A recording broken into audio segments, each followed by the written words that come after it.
ela foi uma plagiadora, ou seja, que copiou textos. A pessoa está tentando enganar. Citações sem a menção do autor original. De distúrbios psicológicos.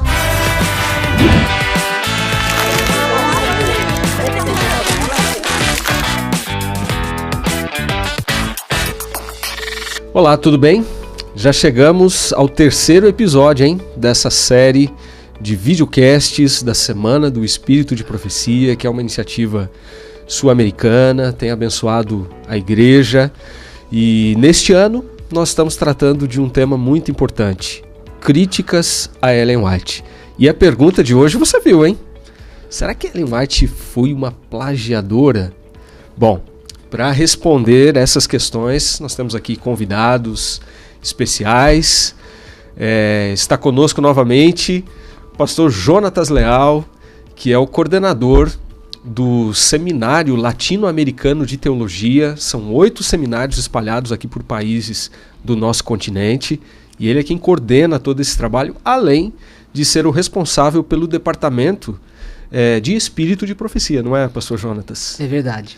É uma alegria estar com vocês aqui novamente, para discutir esse tema também que é tão relevante. Excelente. Também está conosco o pastor Guilherme Brasil. O pastor Guilherme é o representante aqui das novas gerações no nosso podcast. Obrigado. Ele tem cara de novinho assim, e é novo, né, pastor Guilherme? Excelente, mas não já sei se é tão quanto parece. Né? Mas muito bom. Bem, pastor Guilherme, ele coordena o Centro de Pesquisas Ellen G. White na nossa universidade, nosso centro universitário lá na Bahia. Isso. UniAN. Isso. Além de ser professor do seminário lá também, né? Isso. É um prazer estar aqui e muito obrigado pelo convite. Prazer é nosso de poder receber vocês aqui. Pastor André Oliveira coordena aqui na CPB uma área muito importante, que é a área dos escritos de Ellen White, trabalhando com atualizações dos textos. O que mais que essa editoria, esse trabalho envolve? Nós temos aí um prazer, mais uma vez, Tonete, aqui, o privilégio de estarmos juntos. Nós temos um trabalho aqui com os escritos de Ellen White, né, que a gente chama carinhosamente de Espírito de Profecia, né? Uhum. Nós recentemente lançamos uma coleção atualizada de 63 livros. Antes era uma quantidade menor, e agora foram lançados 63 livros, né, de Ellen White, com uma linguagem atualizada, com correções de eventuais erros de tradução, né, e também com um formato novo, né, leve, né, de leitura fluida, né. Então, esse é um destaque, né, do que nós temos feito aqui, além de outros livros de Ellen White e até alguns sobre Ellen White, que é um livro, inclusive, que estamos estudando nessa semana aqui do Espírito de Profecia, né? Então, nós temos esse trabalho aqui com compilações também e outros materiais, né?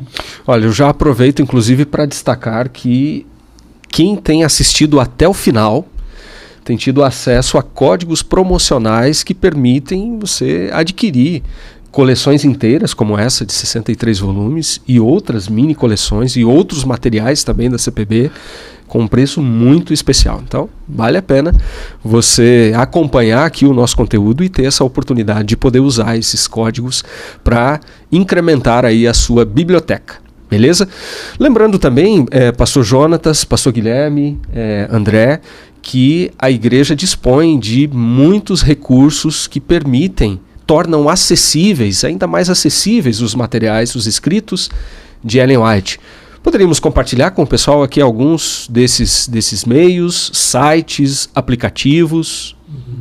Sim, eu acho que um dos sites com muito conteúdo que nós temos em língua portuguesa é o site do Centro White. O site do Centro White, que é, mantido pelo nosso Centro White, que está ali no NASP, tem muitos materiais. É um site que tem sido construído há muitas décadas, e muitas dessas dúvidas que surgem, inclusive aquelas que a gente está conversando essa semana, estão ali. Tem muito material, né? Não apenas sobre a Ellen White, mas também sobre a história da igreja. Então esse seria eu acho que uma fonte importante de conteúdo.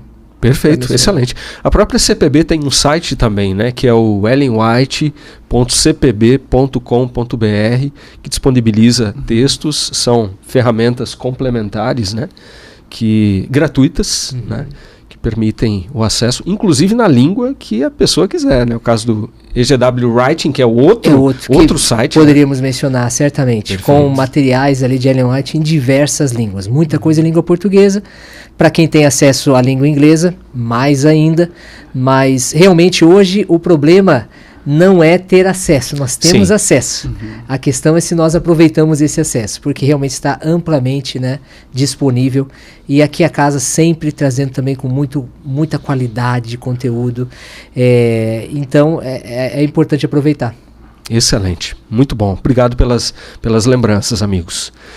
Bem, como nós temos procurado mostrar aqui, Ellen White já foi acusada de muita coisa, desde o século XIX, de falsidade, de racismo, de distúrbios psicológicos, uma série de coisas, de enriquecimento a partir das suas obras, ganhos, né, com direitos autorais, que aliás vai ser um dos temas que nós vamos explorar aqui em um dos dias, e também alguns tem alegado que ela foi uma plagiadora, ou seja, que copiou textos de outros autores sem citar a fonte.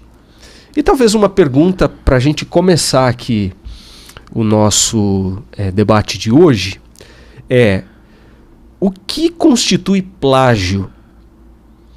E talvez a forma de a gente responder essa pergunta com base na realidade de hoje, seja diferente do que constituía plágio no contexto do século XIX, no período em que Ellen White viveu. E aí?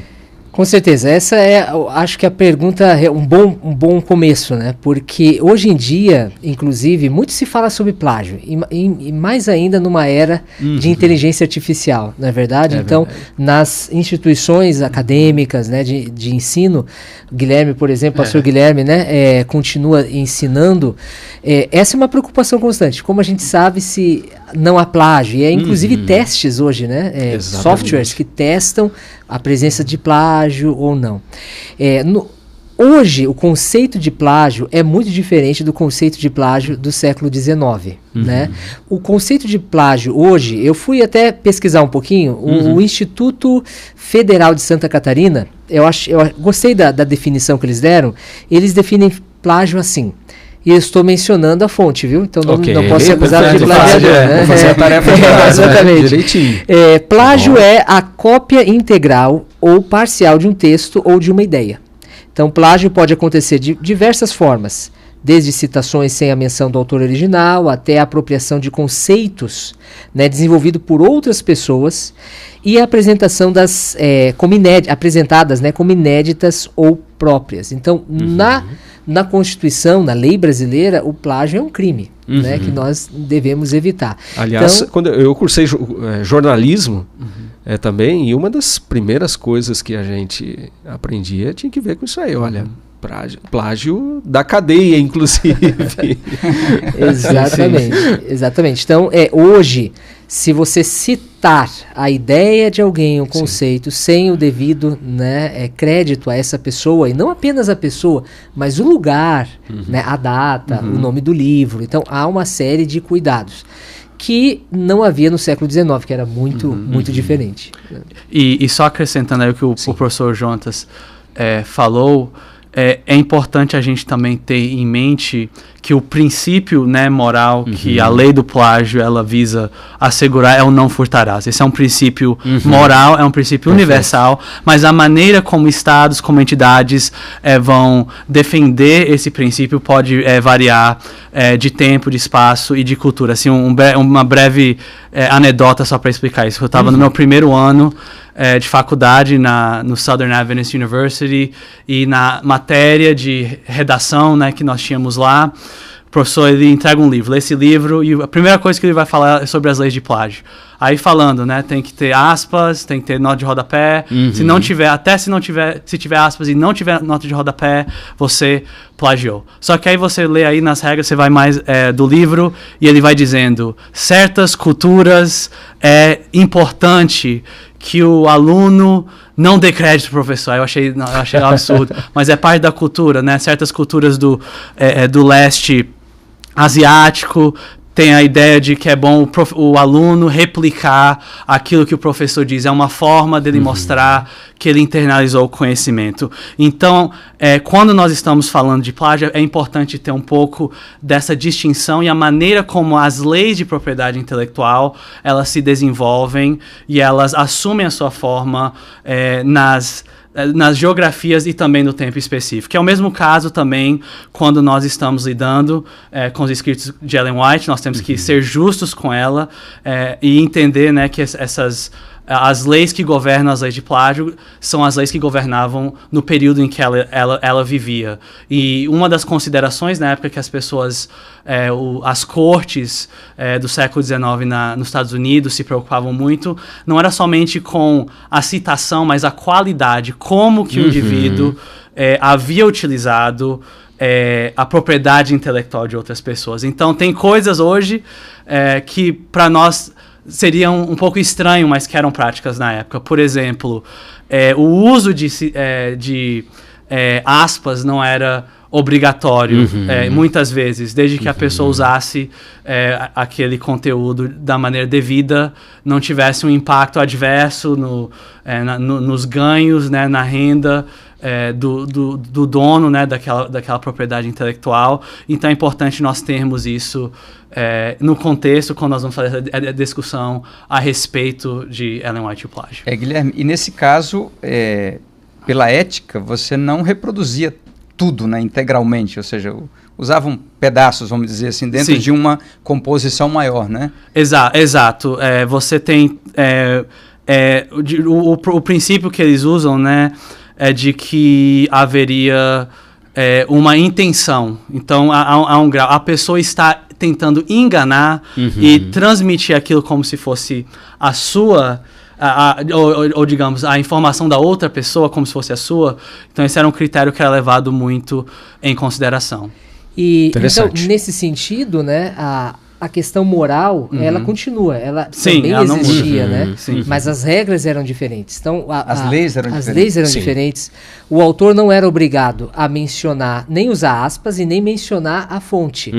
Mas o autor não poderia, né, levar as pessoas a acreditar que aquele conteúdo era dele, né? E isso Ellen White nunca fez. Ela nunca utilizou esse conteúdo, né? A gente vai ver um pouquinho mais o tamanho desse uso daqui a pouquinho, mas Ellen White realmente nunca fez isso. Então acho que isso é importante. E a gente tem vários exemplos, né?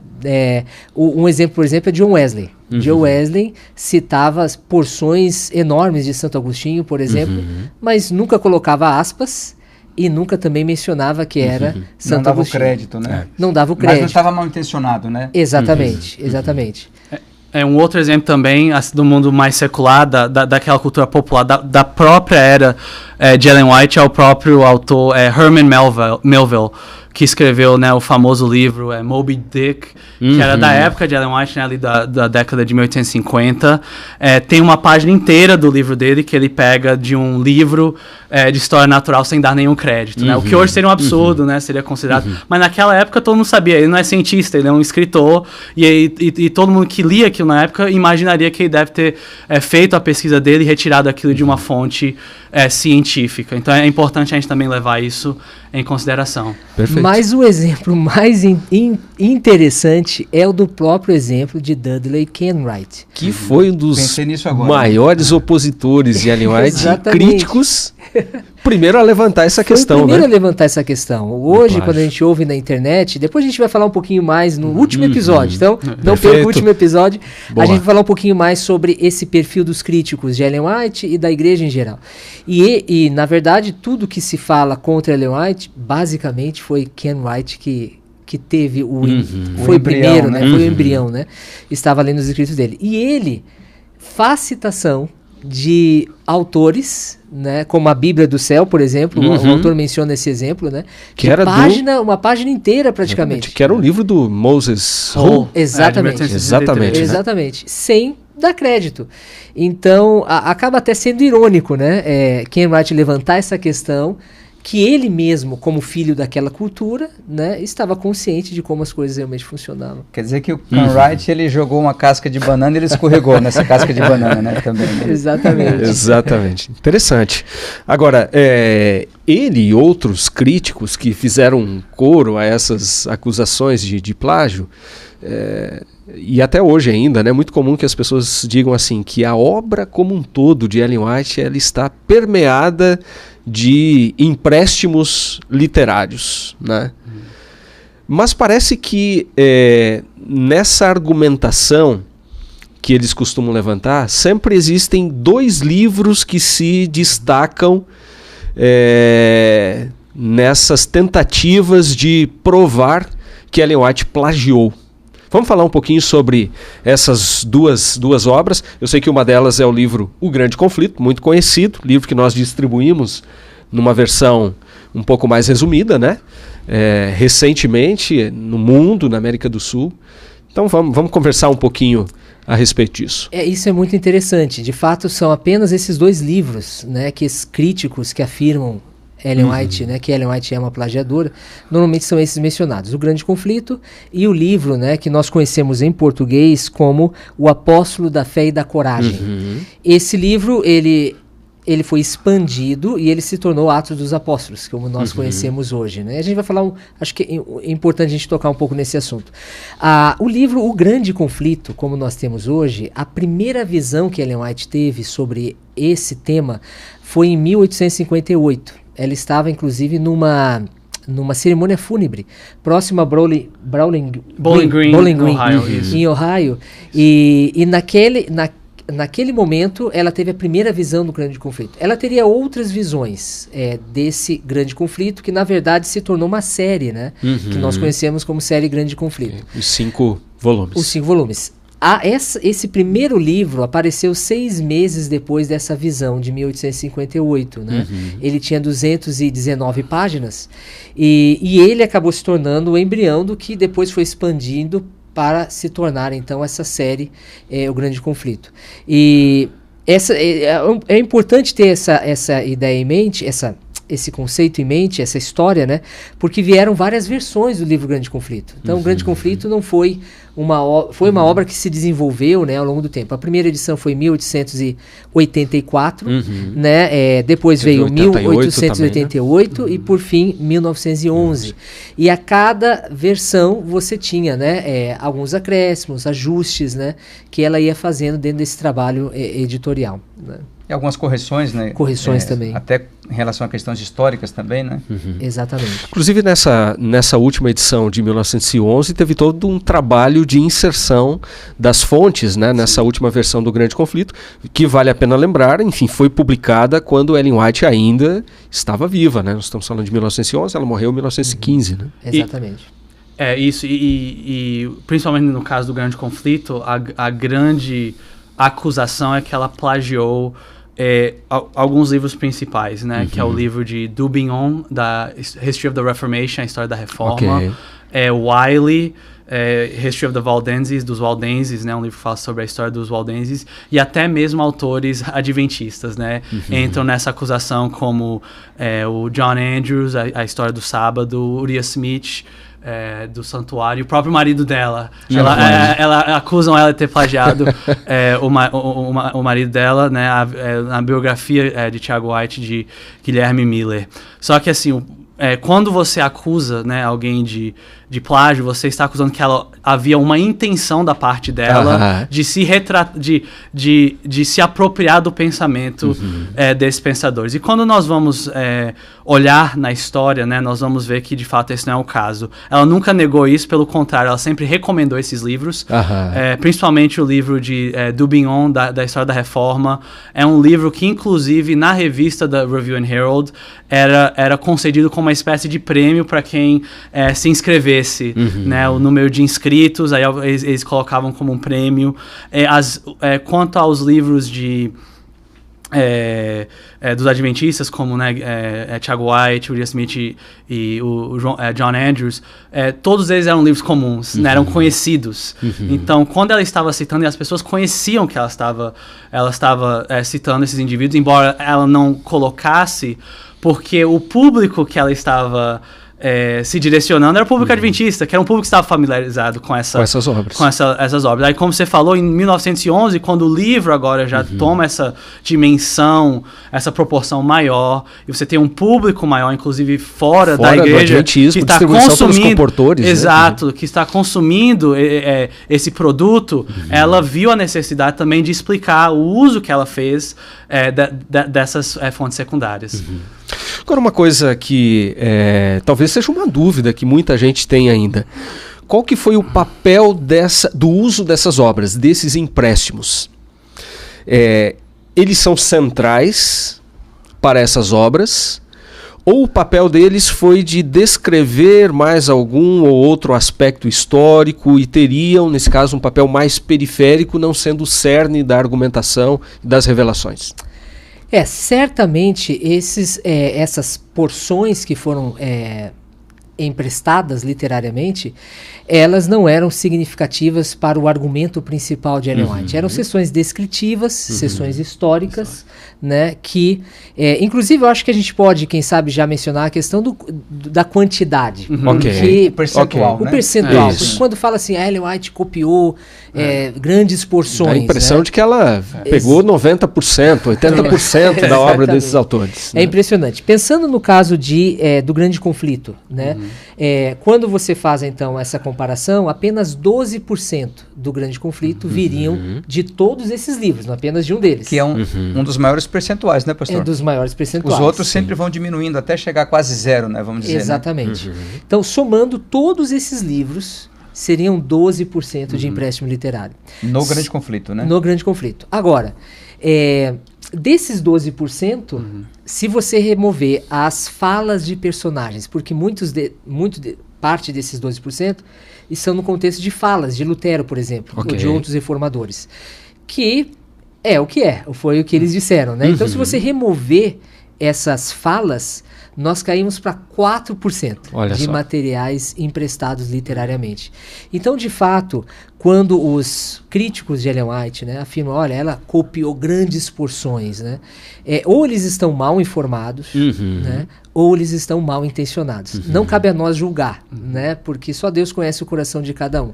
Mas, de fato, além de serem questões mais descritivas e não periféricas ao argumento dela, são muito, muito pequenas. E no caso do outro livro, né, Apóstolos de Fé e da Coragem, é menos ainda.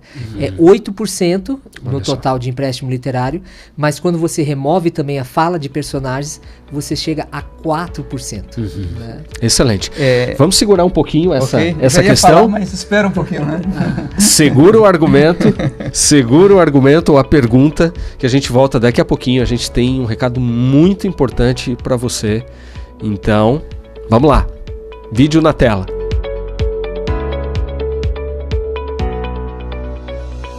E se você quer começar com algo mais compacto, as mini coleções de Ellen White estão com 20% de desconto. São 10 séries temáticas com diversos assuntos como família, saúde, educação, igreja e muito mais.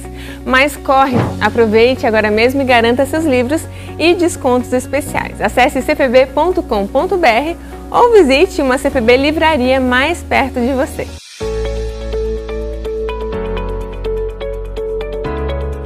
Muito bem, hoje nós temos também código promocional, descontos significativos aqui, pastor André Oliveira. E nos resta saber agora, bom, já sabemos que tem o desconto, agora para qual material? A gente já teve código promocional aqui para o livro Ellen White e seus Críticos, para a coleção completa de 63 volumes. E hoje, qual que é a novidade? Conta aí para nós. Anote aí o código, viu, amigo? É série 20. São 20%, correto? Corretíssimo. Você vai ter acesso aí a 9 mini coleções da coleção grande de 63 livros. Por exemplo, a série Conflito, com 5 livros, e outras séries aí. São 9 séries. Entre aí no site da CPB e anote aí o código. E aproveite para você conhecer cada vez mais dos livros de Ellen White, que vão enriquecer a sua vida. Perfeito, e hoje nós temos também o quadro Disse ou Não Disse? Qual é a questão de hoje, pastor André? Será que Ellen White falou isso ou não? Tem uma frase aqui que foi atribuída a Ellen White e eu vou pedir para colocar aqui na tela, vamos ver aqui, acompanhem. É uma frase que foi atribuída a Ellen White que diz assim: a oração é a resposta para todos os problemas da vida. Ela disse ou não disse? Pois é, está aparecendo aí que aquelas citações de Ellen White lá do livro Caminho a Cristo sobre a oração, será que foi dessa obra aí? Olha, na verdade, essa frase não é de Ellen White, ela é de um autor anônimo citado em um artigo publicado na Review and Herald, a nossa revista, de 7 de outubro de 1965. Ok? Então, essa é mais uma frase ou um texto que é atribuído a Ellen White erroneamente, embora seja um texto bonito e que tenha uma verdade, né? Então a gente tem, né, pastor Jonas, outros exemplos aí, né, que a gente encontra no dia a dia e precisamos, além de confiar no que a gente lê, conferir, né, para ver se isso de fato é de Ellen White, né? Eu achei interessante ali porque, além de não ser de Ellen White, tem só 100 anos de diferença entre a frase em que realmente, o contexto em que foi dito e o contexto em que é atribuído, né? Pois é. 100 anos. É impressionante. Nessa era de internet, mídia social, a gente tem que ficar com os olhos muito abertos mesmo e não acreditar em tudo, né? Uhum. Eu gostei muito de uma frase, acho que foi no primeiro episódio que o pastor André comentou, que aqui vocês conferem, como que é mesmo? Vocês confiam. Além de confiar, a gente confere, né? Exatamente. Então, confiar e conferir. Eu gostei. E eu acho que é um bom princípio para aplicar. Sabe que tem uma anedota de um pregador que certa vez mencionou uma dessas frases, né? Uhum. Diretas dos testemunhos secretos, né? Como a gente menciona, né? Ou mensagens escondidas. E no final alguém foi corrigi-lo, dizendo: olha, Ellen White nunca disse isso, irmão. Da onde você viu essa expressão dela, né? E ele falou: olha, se ela não disse, ela deveria ter dito, né? Então, eu acho que é engraçado, mas eu acho que é um alerta. Eu acho que esse quadro é muito interessante, porque nos alerta para a gente ficar antenado, né? Excelente. Muito bom, amigos. Vamos voltar aqui à questão central do nosso episódio de hoje, questão do plágio, né? E eu queria resgatar aqui brevemente o ponto com o qual a gente encerrou a primeira parte ali da nossa conversa. E vou começar perguntando aqui para o pastor Guilherme. Aliás, nós estávamos até brincando aqui, né? Que nós trouxemos alguém com o sotaque da terra de Ellen White para falar bem de Ellen White, né? O pastor Guilherme morou vários anos nos Estados Unidos. É brasileiro, né? Mas morou muitos anos lá, né? Sim. E mais tempo no Brasil ou nos Estados Unidos? Estados Unidos, 19 anos. 19 anos. 19 anos. Tá explicado o sotaque. Né? Muito bom. Mas voltou para a terra em que você passou boa parte da sua infância. Isso. Bahia. É isso. O local onde eu passei mais tempo na minha vida foi na Bahia, hoje é a UniAN, na época era IAN, mas o país onde eu passei mais tempo, até agora, foi Estados Unidos. Muito bom. Eu até no primeiro, enfim, no início do episódio, eu tomei a liberdade de brincar, né, enfim, com a sua idade. Peço até desculpas por isso, mas queria aproveitar para mencionar aqui que o pastor Guilherme é muito jovem, mas tem uma trajetória já muito significativa. Enfim, o seu mestrado você fez em Yale. Isso. Yale está terminando o doutorado já em Princeton também, no seminário de Princeton. Então, uma trajetória fantástica. A gente agradece de você estar conosco. Bem, mas a questão que eu queria colocar aqui e que alguns críticos levantam é a seguinte: alguém que é inspirado, que recebeu revelações de Deus, do Senhor, do céu, pode fazer empréstimos literários? Então, uma coisa que é muito importante ficar clara é que empréstimo literário não é a mesma coisa que plágio, né? Perfeito. Porque empréstimo literário todos os autores humanos fazem. né, desde a antiguidade, né? Como disse Salomão, não há nada novo debaixo do céu, né? Quem é que pode falar alguma coisa completamente original, né? Então, isso é uma coisa que precisa ficar estabelecida. Ellen White, ela fez empréstimo literário, embora tenha sido muito pouco, como a gente viu, né, na proporção da obra dela, é muito pouco, mas esse empréstimo em nenhum momento se configura plágio, porque ela nunca teve a intenção de enganar as pessoas para que elas pensassem que aquilo que ela produziu era dela. Inclusive ela mesma, né, menciona, né, que ela tomou essas pequenas partes emprestadas, porque eram descrições adequadas daquilo que ela tinha visto em visão, né? Eu acho que esse é o ponto que deveria ficar claro também. Né? Excelente. Tonete, só um detalhe aqui. Claro, o objetivo dela, pelo que eu entendo, não era apresentar rigorosamente uma nova pesquisa histórica que exigisse que ela fizesse algo original, né? Ou seja, o objetivo dela, e Deus guiando dessa forma, foi iluminar os eventos históricos que já tinham ocorrido, que já estavam registrados, mas iluminá-los com a luz da profecia bíblica. Ou seja, ela foi uma intérprete da história e utilizou trechos da história, né? Ou seja, o valor do livro O Grande Conflito não está nos fatos que qualquer historiador poderia ter contado ou encontrar, né? O valor está na narrativa inspirada que ela teceu usando esses textos que ela aproveitou, né? Ou seja, que mostravam a mão de Deus na história.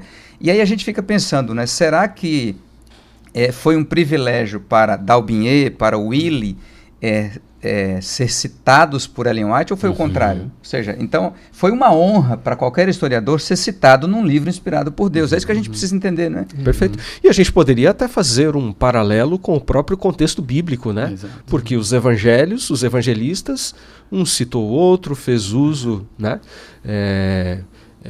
Outros livros da Bíblia, o Apocalipse também, quantas conexões com o Antigo Testamento. E entrando nesse tópico, os evangelhos, um exemplo excelente é o Evangelho de Lucas, Perfeito. Que toma, né, um formato, embora é um livro inspirado, mas você tem semelhanças com a historiografia do século I, né, no formato que ele desenvolve o livro para construir essa narrativa inspirada. Ou seja, o Lucas, ele pesquisou, né, pastor? Ele pesquisou as fontes. E ele não cita as fontes de onde ele tirou, né? Exatamente. E Deus o guiou dessa forma, né? E isso acontece em diversos outros livros, né? Você tem, por exemplo, Deuteronômio, que tem diversas similaridades com a estrutura dos tratados hititas, né? Perfeito. Você tem nas leis de Moisés várias leis que são praticamente idênticas com as leis de Hammurabi, né? Faziam parte desse milieu cultural, né? E Hammurabi escreveu antes de Moisés essas leis, né? Você tem no livro de Reis e Crônicas diversas porções que foram retiradas de relatos históricos ou narrativas da corte, né? E que foram incorporados pelo autor inspirado porque refletiam a verdade. Então, nesse sentido, realmente é um privilégio, porque uma vez que um autor inspirado usa uma fonte, ele concede a essa fonte uma autoridade, né?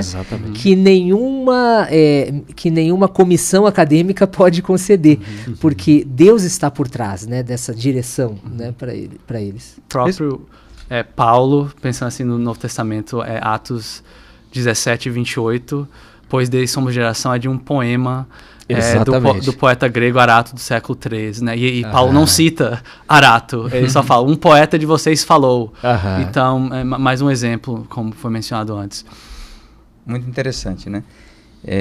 Então a gente chega à conclusão, né, Tonete, de que não é um autor que enriquece a obra de Ellen White, né? É a obra de Ellen White que enriquece o nome de algum autor que é citado por ela, né? Então é importante a gente entender isso, né? E voltando, né, à pergunta que o Tonete nos fez no início, como que pode um autor inspirado usar outras fontes? Então a gente já viu aqui na nossa conversa que não foi apenas Ellen White. Os autores bíblicos também fizeram isso. Mas como explicar isso?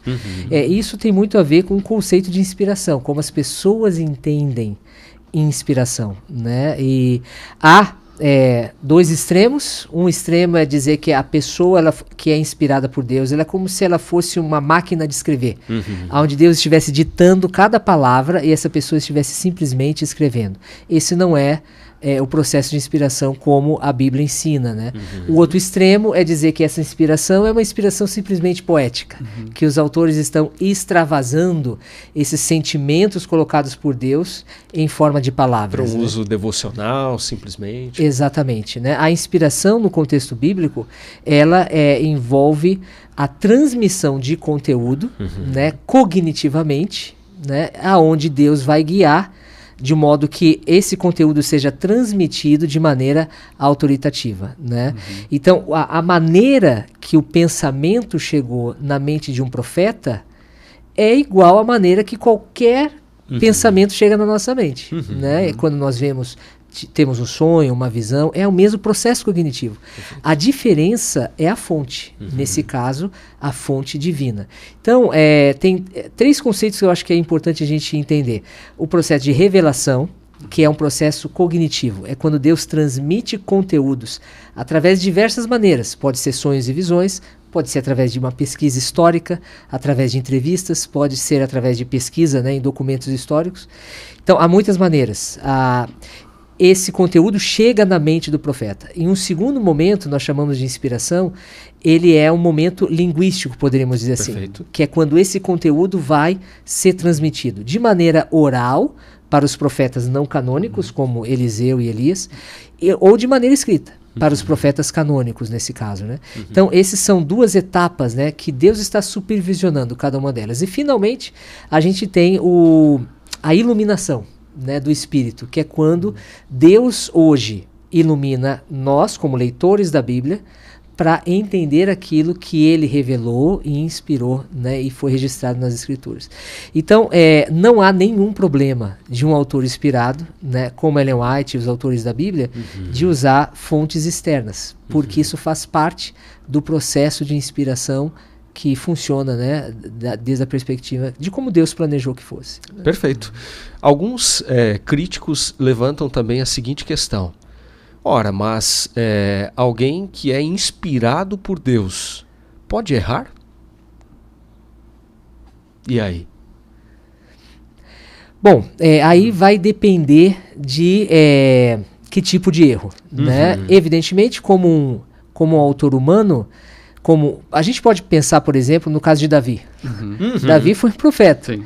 E olha, ele cometeu erros que facilmente dariam cadeia hoje em dia. Sim, coisas terríveis, né, que ele fez. Homicídio então, nesse sentido, qualificado, duplamente qualificado. Exatamente. Né? Mas ele experimentou o perdão de Deus. Então, lógico, um profeta ele pode errar, né? Mas quando esse profeta está falando em nome de Deus, profeticamente, aí ele não erra, né? Porque se ele errar, então a mensagem dele fica afetada, né? E Deus então coordena as coisas e supervisiona as coisas para que isso não aconteça. Então, um profeta pode errar? Sim. Mas no ato de profetizar, ele não erra. Porque lembra que nós comentamos no primeiro episódio que um dos testes do profeta é que a sua profecia se cumpra. Então, no ato de estar profetizando, ele não pode errar, porque ele está falando em nome de Deus. Muito bom. Pastor Guilherme, essa questão das alegações de plágio atribuídas a Ellen White já foi amplamente estudada. A própria Igreja Adventista, no contexto da década de 1980, teve uma empresa com especialistas na área de direito autoral que fez uma investigação. Podemos falar um pouquinho, porque acho que esse é um ponto importante, né, que nos ajuda a entender bem isso. Assim, em 1981, a Igreja contratou um advogado, o nome dele era Vincent Ramick, para fazer um estudo. Como você falou, era um investigador externo. Católico inclusive. De outra tradição. Isso, que era católico, anglo-católico, né? Que é o ramo católico da igreja anglicana, que segue o rito de Roma. E ele fez uma investigação minuciosa de todas as páginas escritas, né, de Ellen White e comparando elas com as leis de propriedade intelectual dos Estados Unidos de 1790, quando você tem, né, formalmente leis de propriedade intelectual nos Estados Unidos, oficiais, até a sua morte. E a conclusão que ele chegou no memorandum, né, que foi o documento que ele escreveu, é que o uso que ela fez de fontes secundárias estava dentro dos usos, o fair use, que é o termo que eles usam, né, que é o uso devido dessas fontes. E esse trabalho está disponível, então a igreja não tem nada a esconder, inclusive os argumentos dos críticos, com a réplica dele, você pode acessar isso em PDF no site do Ellen G. White Estate, né, que é o site do Centro White, da Associação Geral. Agora imagina, né, vamos pensar nesse cenário. Ellen White escreveu extensivamente, usando livros que os membros tinham acesso. Todas essas acusações de plágio, elas são posteriores, né? Então, se realmente Ellen White quisesse, né, plagiar com a intenção de enganar, primeiro, ela teria usado livros que não eram conhecidos. E quando você revisa, né, alguns, por exemplo, acusam Ellen White de ter postergado a publicação do último livro de O Apóstolo da Fé e da Coragem, porque realmente a primeira versão desse livro saiu em 1883 e demorou bastante tempo para essa segunda edição, que na verdade saiu só em 1911 e já como Atos dos Apóstolos, com um novo nome, com muito mais conteúdo, né? Mas ela, nessas cartas, né, onde as pessoas inclusive pedem para que esse livro volte, né? Ela, em nenhum momento, a questão do plágio ou de um processo é mencionado, né? Simplesmente a vida aconteceu, ela acabou entrando em outros projetos e não conseguiu aumentar o conteúdo desse livro como ela queria, a não ser já na parte final da sua vida, né? Então, realmente não há nada o que esconder. Se ela realmente fosse uma plagiadora, era impossível, né, esconder era muito ruim, isso. Né? Ela seria uma plagiadora ruim, né? E nenhum plagiador sai por aí dizendo, olha, eu usei determinados autores e tal, porque existe uma intenção de enganar. Né? Então, Tonete, pelos padrões da época, né, os padrões éticos, ela foi correta, né? Ela agiu dentro das normas aceitas na época, ou seja, ela poderia ser criticada até por falta de citação, mas não pela intenção de enganar, né? Perfeito. Então, essa acusação de plágio talvez seja até um anacronismo, né? Que ignora o contexto histórico, né? Mas uma nova pergunta aqui. As evidências apoiam a acusação de um processo judicial? Isso é muito interessante, essa ideia, né, de que Ellen White e a própria igreja, né, foi levada a tribunal, foi acusada, né, formalmente por ter se usado de plágio. Essa é uma história completamente falsa, né? Realmente nunca houve um processo, né, contra a igreja. A demora, como nós estávamos falando agorinha mesmo, a demora na publicação do livro não tem nada a ver com um processo que demandou que esses livros fossem retirados das estantes, né? Não, pelo contrário, o livro seguiu sendo vendido até que ele se esgotou. Por algum tempo a Ellen White não conseguiu trabalhar na expansão desse livro, mais tarde ela trabalhou nessa expansão e esse livro foi produzido. Então realmente o que é citado como evidência não passa de disse-me-disse. Alguém falou isso em algum lugar ficção. Sem nenhum apoio histórico. Eu acho que a prova final e mais importante, ela aparece nesse livro aqui, na página 364, que eu queria ler. Já no século XX, né, 364, já no século XX, a igreja mandou uma carta para os editores do livro, né, de A Vida e os Escritos, né, de Paulo, na Inglaterra, né, essa companhia chamada Crowell, né, e a companhia respondeu. A pergunta foi: já houve algum processo da companhia de vocês contra a Igreja Adventista? E eles mesmos respondem: a sua carta de 15 de janeiro foi recebida, nós publicamos o livro Vida e Epístolas do Apóstolo Paulo, né, de Conybeare, mas ele não é um livro protegido por direitos autorais. Olha só. E não temos nenhuma base legal para uma ação judicial contra seu livro. não acreditamos ter levantado qualquer objeção ou feito qualquer afirmação como a que você disse. Ficaremos muito felizes em ver o material impresso no qual você se refere. Então, a própria companhia, né, que seria mais interessada nesse processo, afirma que nunca houve nenhum processo legal, né, contra Ellen White, contra a igreja. Então, essa poderia ir para o quadro disse e não disse, né? Completamente falso. Né? Não intriga da oposição. Né? Nenhuma base histórica. Boato, não tem documento que prove nada, né? Exatamente. Exatamente. Muito bom.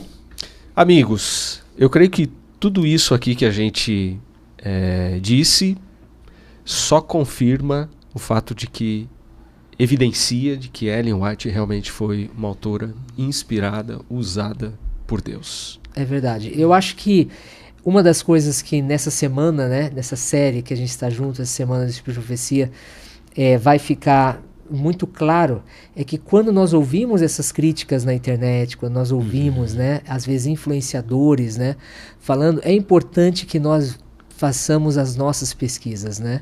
Nós precisamos realmente ser críticos também, né? Então, ao lidar com a crítica, nós precisamos ser críticos, né? E a mesma...